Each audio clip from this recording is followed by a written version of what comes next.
The email arrived at 6:47 a.m. Subject line blank. Sender. Mom. I opened it standing in my kitchen, coffee still brewing, and read the single sentence that would crack open everything I thought I understood about loyalty. Your brother needs you to wire $40,000 by noon, or he loses the studio. This is on you if he fails. Not a request. A command. An invoice for a debt I never agreed to carry. My name is Yara, and I grew up in a cramped apartment in Queens where the walls were thin enough to hear every conversation, every argument, every time my mother's voice softened when she spoke about my brother, Kareem. We're Palestinian American, raised in a household where family wasn't just important, it was law. You protect your own. You sacrifice without question. You carry each other, no matter the weight. Except in our family, I was the only one expected to carry anyone at all. Kareem was 3 years younger, born with my mother's charm and my father's ability to talk his way out of consequences. He was the boy, the dreamer, the one whose failures were always framed as misfortune and whose potential was treated like gospel truth. I was the practical one. The daughter who understood responsibility before I understood childhood. The girl who learned early that love in our house was conditional on usefulness. When Kareem dropped out of NYU halfway through sophomore year to pursue music, my parents didn't blink.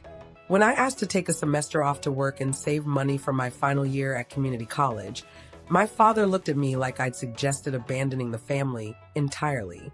You'll figure it out, he said. You always do. And I did. I worked overnight shifts at a 24-hour diner, sleeping 3 hours between my morning classes and my evening tutoring gigs.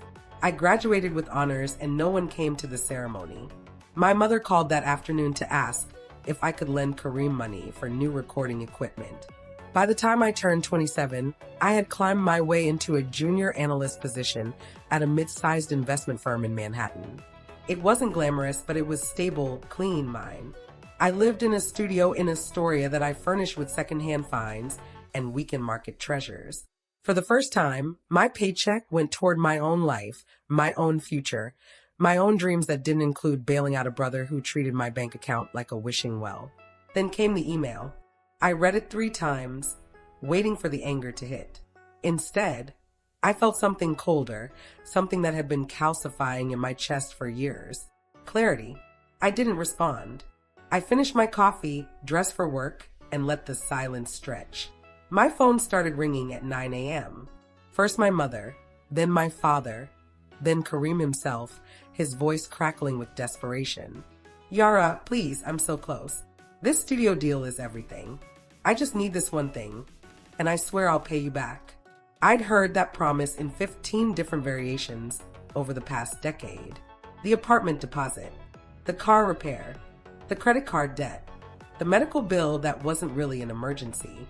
Each time, the money vanished into the black hole of Kareem's life, and each time, my parents acted as though my reluctance to give more was a moral failing.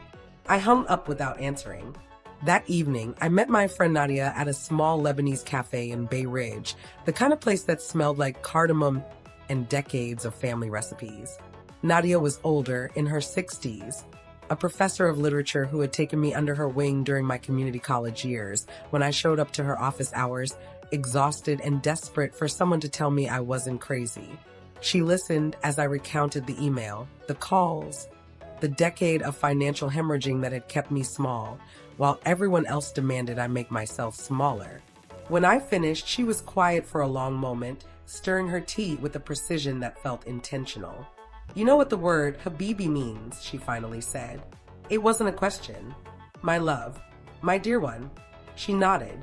And how many times have they called you that while asking you to disappear? The words landed like stones in deep water. Your brother is not your child, Nadia continued, her voice soft but unshakable. Your parents' choices are not your debt. Love that only flows when you are useful is not love. Yara, it is extraction. Something inside me nodded. What do I do? I whispered. She reached across the table and took my hand. You stop answering emails that were never really questions. I didn't wire the money. By 1 p.m., my phone exploded. 17 missed calls. A voicemail from my mother, her voice shaking with fury. How can you be so selfish? He's your brother. We raised you better than this. I deleted it without listening to the rest. Kareem sent a barrage of texts, each one escalating from pleading to accusatory to vicious. The final one read, "I hope you're happy watching me fail. This family would be better off without you." I turned my phone off and sat in the break room at work, staring at my reflection in the black screen, and felt a strange new lightness. 3 weeks later, I came home from a site visit in Boston to find my parents waiting outside my building. They didn't call ahead. They didn't ask permission. They simply showed up the way they always had, assuming my space, my time. My life was theirs to invade. My mother's face was drawn. My father looked older than I remembered. His shoulders curved inward like a question mark. "We need to talk," my mother said as I unlocked the door. I didn't invite them in. I stood in the doorway, key still in my hand. "Kareem lost the studio deal," my father began, his tone flat. "He's moving back home. His credit is destroyed. He can't get approved for anything."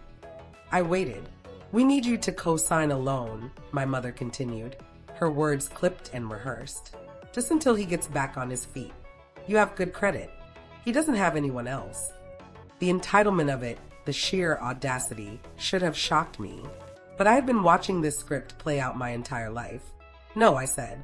My mother's eyes flashed. "Yara, he's your brother. And I'm a person. Not a bank. Not a safety net. A person." My father's voice hardened. "After everything we've done for you." I laughed.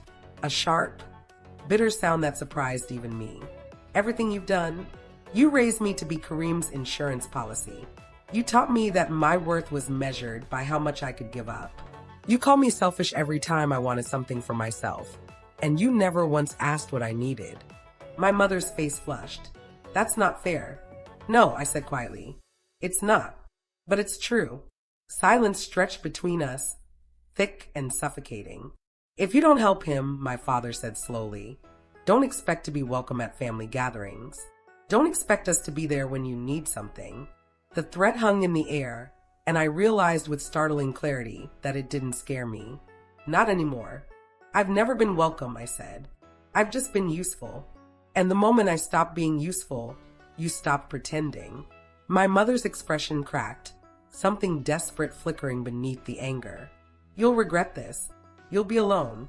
I looked at her, really looked at her, and saw someone I had spent my whole life trying to earn love from. Someone who had never intended to give it freely. "I've been alone my entire life," I said. "The only difference now is that I'm not pretending I'm not." I stepped back and closed the door. The lock clicked into place, and I stood in my small apartment, surrounded by the life I had built without them, and felt the weight of 30 years lift from my shoulders. They didn't call again. No apology. No explanation. Just silence. But this time, the silence wasn't punishment. It was permission. 6 months later, my firm promoted me to senior analyst. The raise was significant, enough that I could finally start the graduate program I'd been putting off for years. I enrolled in an MBA program at Baruch, evening classes that fit around my work schedule. Nadia brought me flowers on my first day, small yellow roses wrapped in brown paper. "For the woman who chose herself," she said, smiling. I kept one of those roses pressed between the pages of my planner, a reminder that the hardest boundaries are the ones we set with people who taught us we weren't allowed to have any. On a quiet Sunday morning in late spring, I sat on my fire escape with a cup of mint tea, watching the neighborhood wake up below. Somewhere in Queens, my family was carrying on without me, and I was carrying on without them.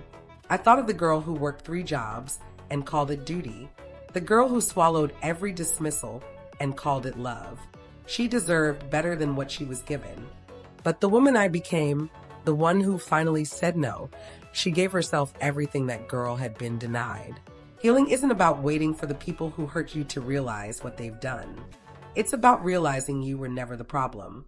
It's about building a life so full of your own worth that their absence becomes a gift instead of a wound. Maybe I lost my family, but I found myself. And if you're reading this from a place where you've been taught that love means erasing yourself, know this. The people who truly love you will never ask you to become smaller so they can stay comfortable. Tell me where you're listening from. And don't forget to subscribe for more stories.